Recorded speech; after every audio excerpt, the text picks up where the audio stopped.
safari guide in Zimbabwe is savagely attacked by one of the most dangerous animals on the planet. And I just saw the monster charging in towards me.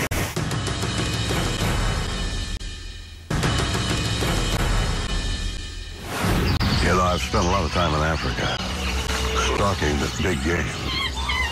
And, boy, it's not for the faint-hearted. No. You need nerves of steel, and you have to know your beast like you know yourself, what he's thinking, what he's feeling.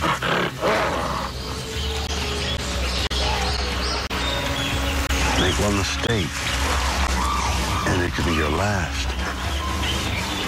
You only get one shot. There he is. Right.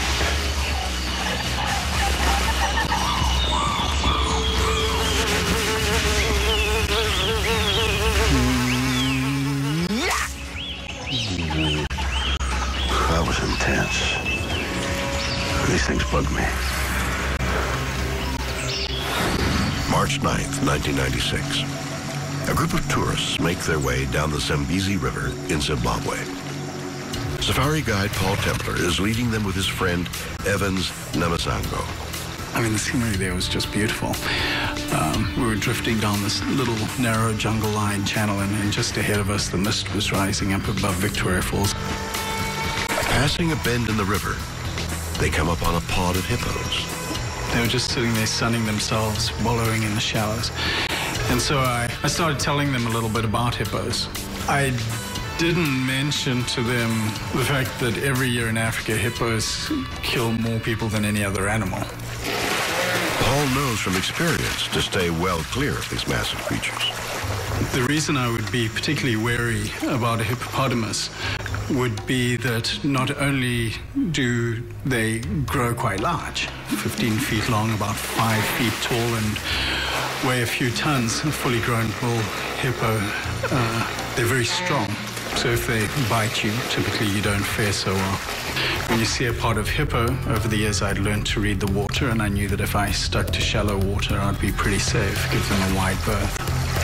But just when he thinks they're clear, Paul hears a disturbance behind him. I turned just in time to see the canoe flying up, and Evans, the paddler, being catapulted out of the canoe. Something has attacked him and capsized the other canoe. Ignoring his own safety, Paul decides to help his friend. I leant over to grab a hold of his outstretched hand. But the real horror is about to begin. As our fingers almost touched, the water between us just erupted. Paul and Evans are under attack by a rogue bull hippo.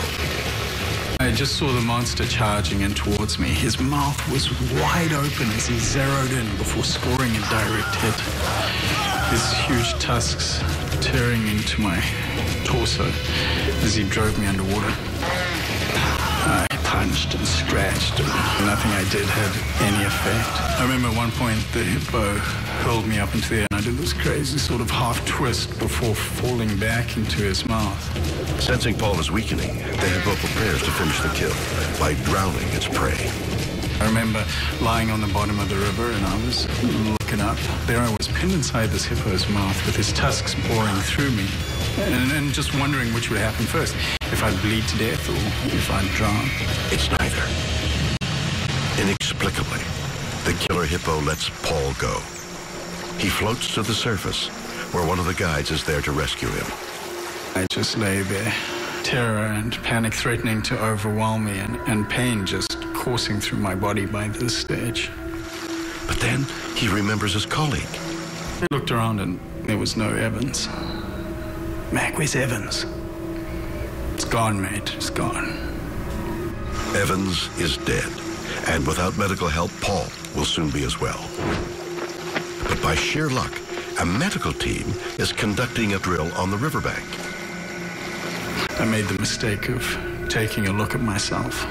Ugh, it was a mess. I'd been skewered like a kebab. I had tusks through me all over the place. But Paul now faces a new problem. He has to survive a 6-hour, 400-kilometer drive on rough roads to a hospital.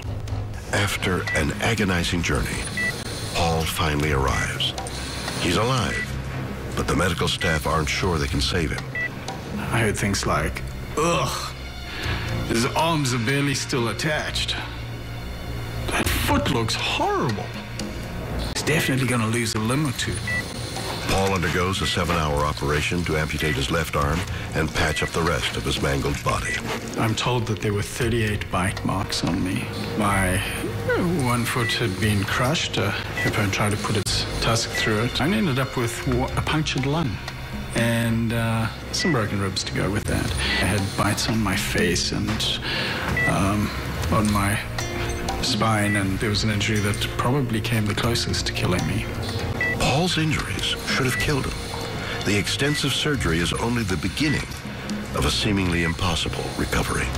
I jokingly refer to this incident as my bad day at the office, and it profoundly changed my life in a number of ways. I have a far deeper sense of gratitude and appreciation for the day-to-day. Paul Templar should be dead. In an epic underwater struggle, he fought off a merciless predator that savaged and gored him. How? Major General Ivan Fenton, a retired officer in the Canadian Army, thinks he knows. I think the fact that Paul was in the military before he had this horrific attack helped him both physically and psychologically. Paul Templar served as a gunner in the British Army in the late 1980s. General Fenton thinks this helped him stay calm. Militaries are often thought of, just military macho toughness. It's psychological, almost spiritual toughness as well. The will, the determination to overcome something terrible, to work through fear, to control yourself so that you will still do your job, even though you're terrified. Paul not only stayed cool, he fought back. How? Military training helps you work through a mental process even when you're under huge stress.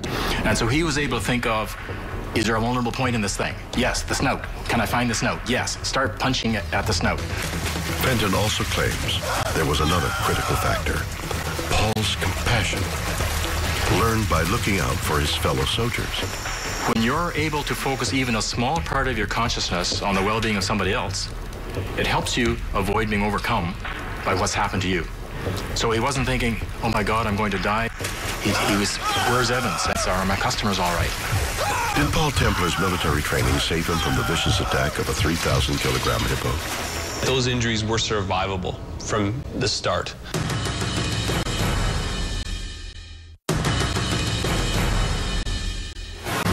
A man lives through a near-fatal attack by a 3-ton hippo. Did his military background help him survive? ER Dr. Chris Martin doesn't think so. The reason Paul Templar's here today is because his injuries were survivable. A hippo's jaw can exert a force of over 1,800 pounds per square foot, twice that of a lion and 7 times that of a human. Its 2 lower tusks are 50 centimeters long and razor sharp.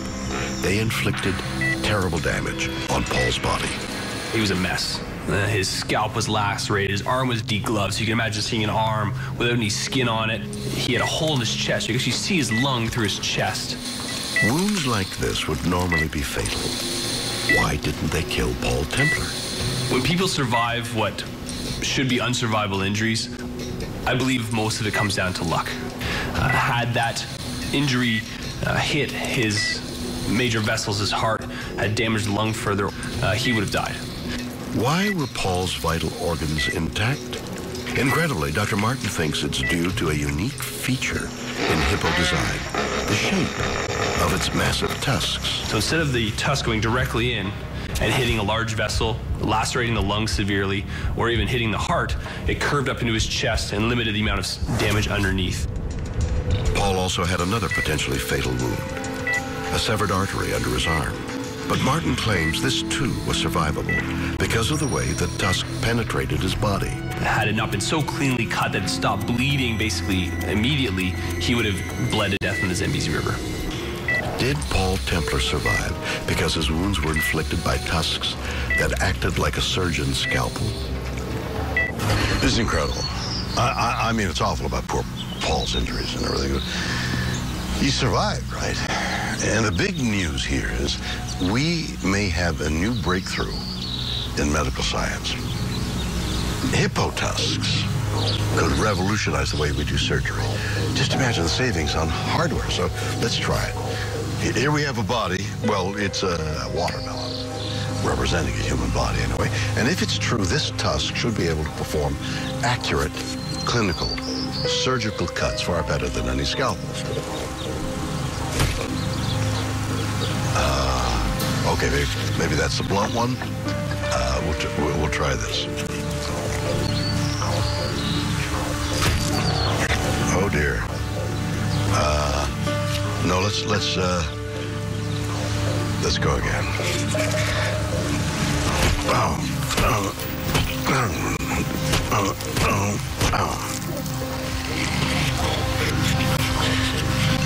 I guess there's some teething problems, maybe. Paul Templar survived what should have been fatal wounds from the hippo. But how did he manage to avoid drowning? Paul instinctively would have known to hold his breath when he was underwater. Western Ontario head swim coach Paul Midgley might have the answer. He points to an experience in Templar's past that made him able to survive a near-drowning experience. Paul Templar had been an aquatic athlete. Midgley thinks this gave him an immense advantage. Swimmers spend 20-plus hours a week in the water. You're going to be very comfortable in the water. Paul was obviously able to keep calm and controlled through his ordeal. Midgley thinks aquatic training gave Templar a critical skill, the ability to time his breathing. Paul instinctively would have known to hold his breath when he was underwater and to take advantage of those brief moments above water to fill his lungs for the next submersion. But Paul was underwater for almost 4 minutes. How could he hold his breath so long? Paul's competitive background would allow him to utilize less oxygen while fighting the hippo than a normal, untrained swimmer. Did aquatic training give Paul Templar the edge he needed to survive the hippo attack? To check his theory, Coach Midgley has set up a test. An Olympic swimmer will compete against an untrained control subject to complete as many underwater laps as they can. The goal? To see how much aquatic sports training can increase the ability to stay underwater. Ready? Go!